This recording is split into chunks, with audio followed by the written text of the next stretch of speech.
Hello குழந்தைகளா, welcome to தமிழறை.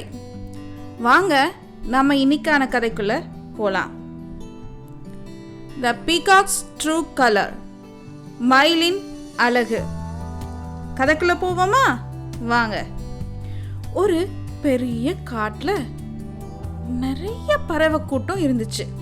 அதுல குட்டி இளவயசு பறவைகள்லாம் ஒன்னா சேர்ந்து விளையாடிட்டு இருந்தது.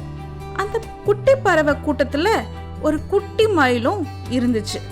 அந்த குட்டி மயில் கூவுறது ரொம்ப எரிச்சலா இருந்துச்சு.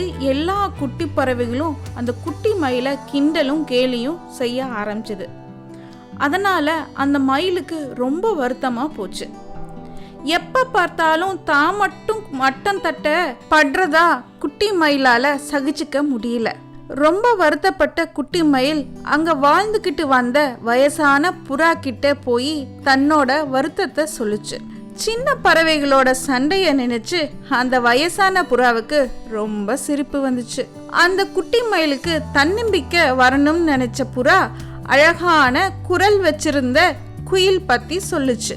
குட்டி மயிலே, நீ என்னைக்காவது குயில் பாட்டு கேட்டிருக்கியான்னு கேட்டுச்சு.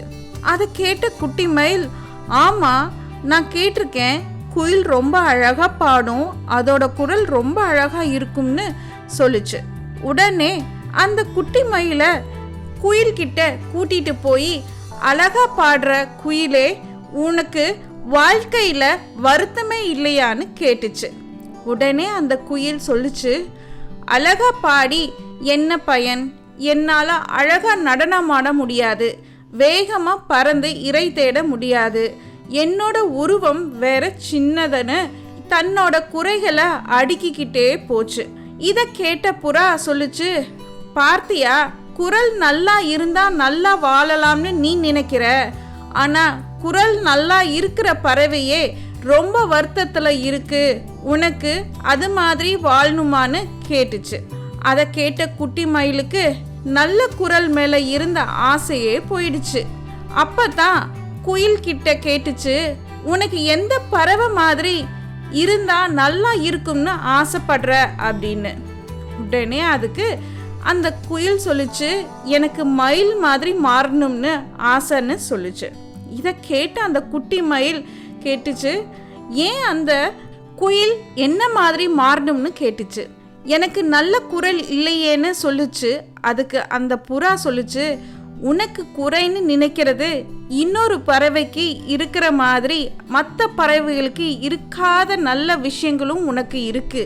நீ குட்டியா இருக்கிறதுனால உனக்கு தோகை இன்னும் வளரல.